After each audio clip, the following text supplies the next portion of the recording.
we'll see. We'll see by the movie, I guess, on Suicide That's Squad. what I mean. The thing with John Cena is he's like, wrestling wise, he's always been quite corny, but a character that done well. Do you know what I mean? He succeeded. When people like our age were probably like, oh man, he's a bit cheesy for us, but he plays that character well and he sells it, and he always worked on the fact that people hated him. So he's already kind of like Peacekeeper. If he's going to be corny, he's going to be big, strong, a guy that you ain't going to fuck with. That's John Cena. It's written all over it. And I can't and you wait. see, like he shows a bit of his like humanness, doesn't he? In the end of that scissor wheel that they done, where I can't remember, he was talking to that Idris Elba's character, wasn't he? Yeah. And he's like, he says something to me, he goes, "Unless it's dope as," and it just cuts out or something. And I was like, okay, he's going to say It's fish, John dope as fish. And I can't wait for when you see the next big DC crossover film and you see Black Adam and Peacekeeper come face to face, and it's 3 times in a lifetime John Cena and The Rock have gone toe to toe. oh god, Once in a lifetime. No, it wasn't. So Suicide Squad. Can't wait. What else came out on? Obviously, you had the Godzilla versus Kong was another big trailer that dropped. You dropped that. You saw the first little clips in the sizzle reel, but then we got the trailer, and me and you watched it at the same time last week. I cannot wait for that. That giant versus giant. That's going to be sick. Yeah, like we obviously know Godzilla from back in the day of watching some of the repeats of the old movies back when we were kids, the old Japanese Godzilla. I used to confuse him with Denver. Like, I'm not Denver the Last Dinosaur. Yeah. That's a tune. Denver the Last Dinosaur. He's my friend and a whole lot more. Oh, mate, I've got to listen to that again. That's a great song. Not right now. No, not right now, but as soon as I get off of this podcast, I'm listening to Denver. Okay, but Godzilla isn't Denver.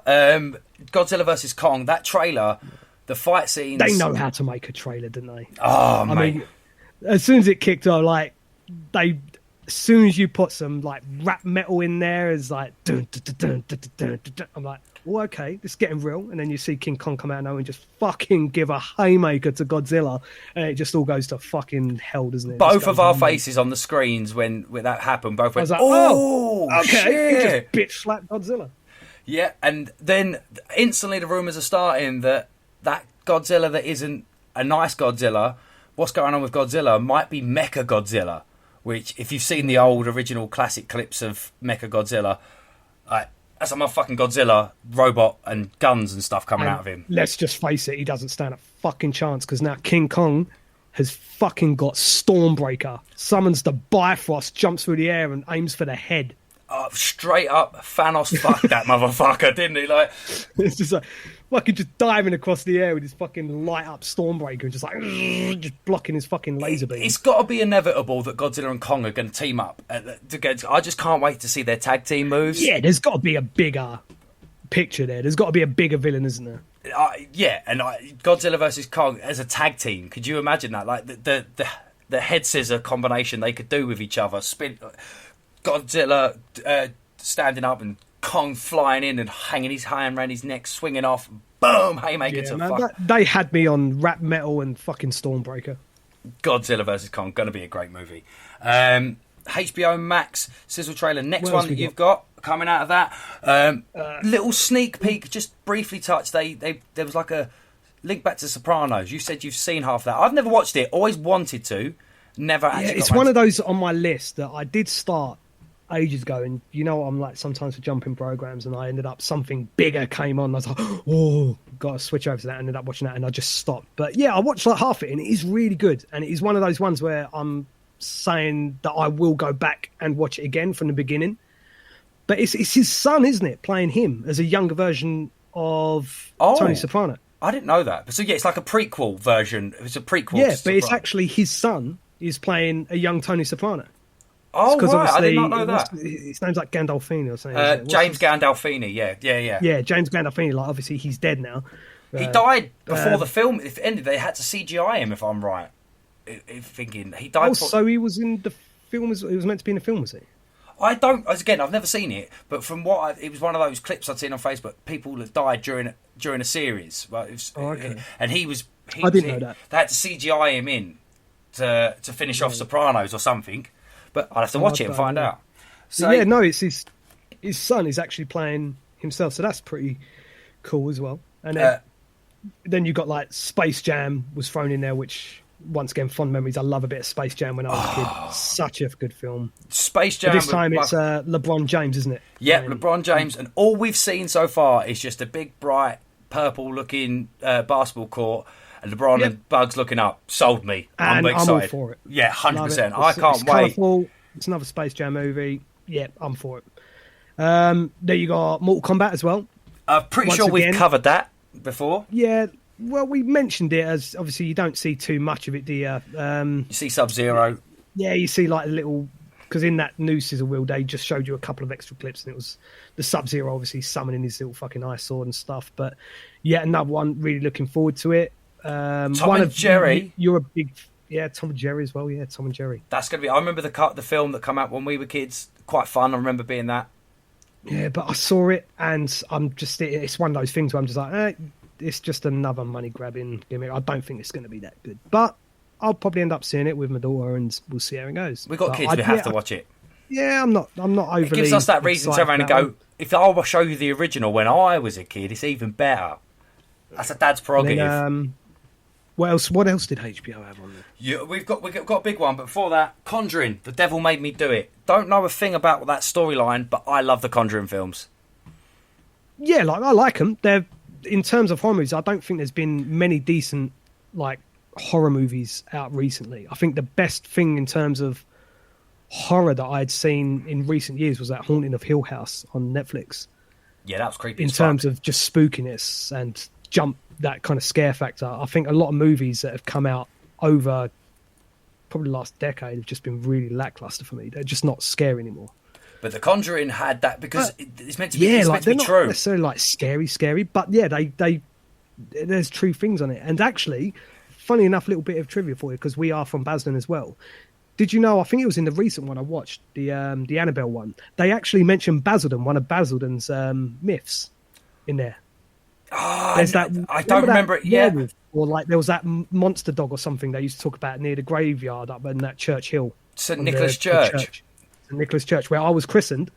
Yeah. It was you that used to tell me about that motherfucker.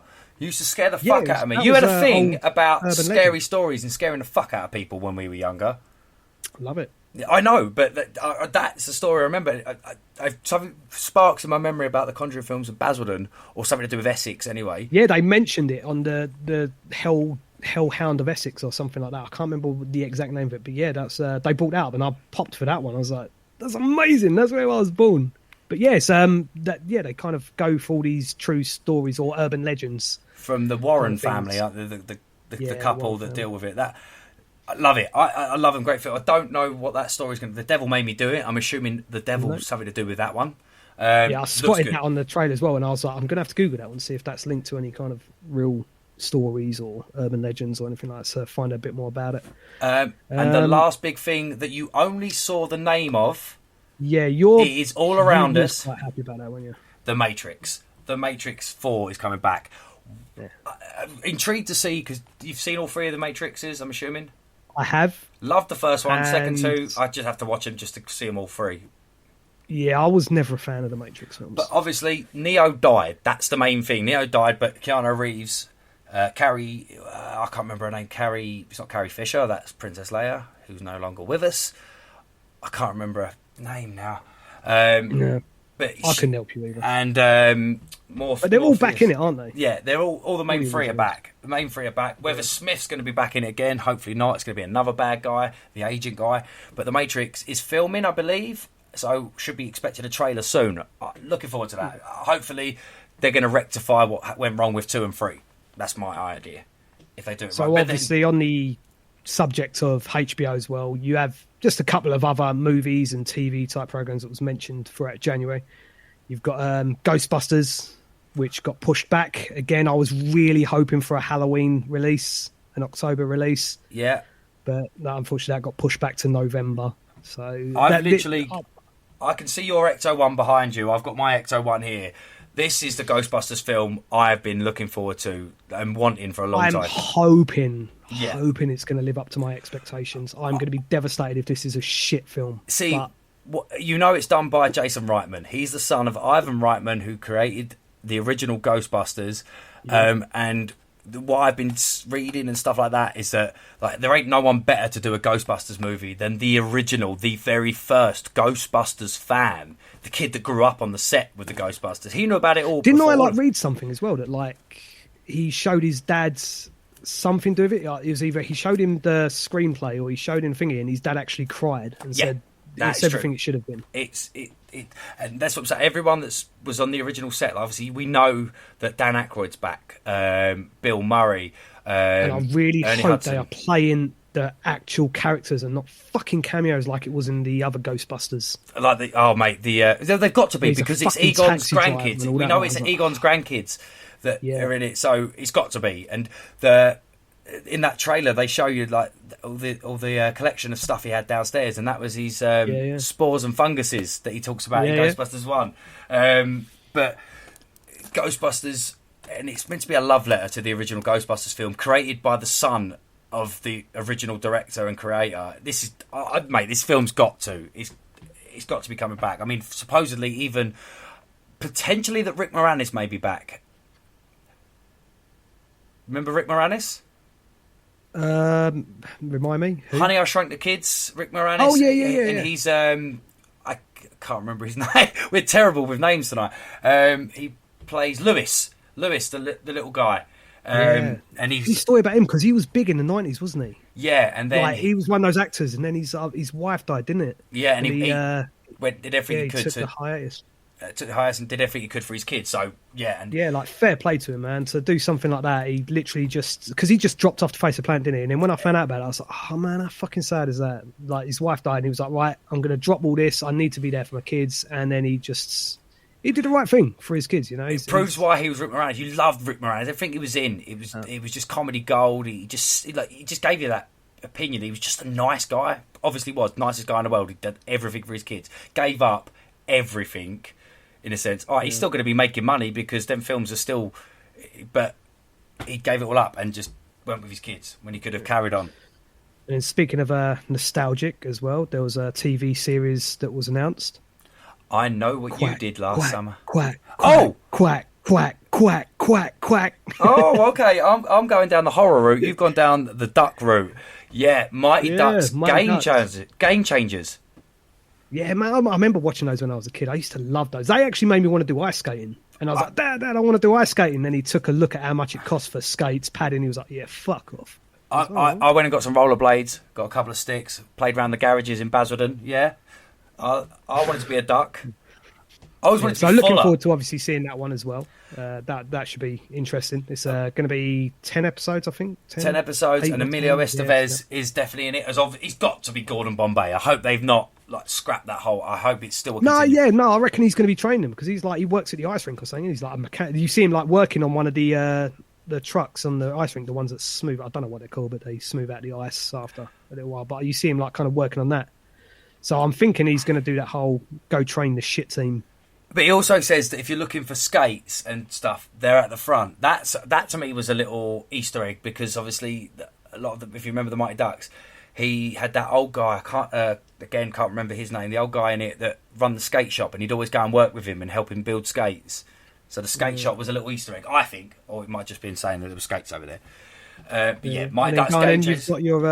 You've got a TV show as well. I Know What You Did Last Summer. I Know What You Did Last Summer, the movies. Yeah, they're doing a TV. You loved your cheesy bloody horrors, didn't you? Scream. I Know What You Did Last Summer. I love Final both of them. Destination. And the reason I'm excited about that because did you know that Scream did a TV series?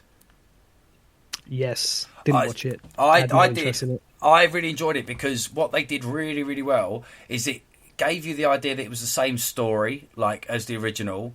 And so you instantly pretty much, obviously, if you've watched Scream 1, you're looking at the Billy character, that he's going to be the bad guy, and they fuck you over, and it's not even that. And did it have Dewey? Did it have Dewey? There is a character like Dewey in it. But it didn't have David Arquette? No, it didn't have David Arquette. No, none of the original cast are in the TV series. Not going to watch it then. But the new Scream film that's coming out. Scream 5 that's coming. But I Know You Did Last Summer. I love that storyline. The whole they kill the guy and then he comes after them. All that. I love that story. And all right, well, talking about kind of like horror as well. One trailer that took me by surprise was I'm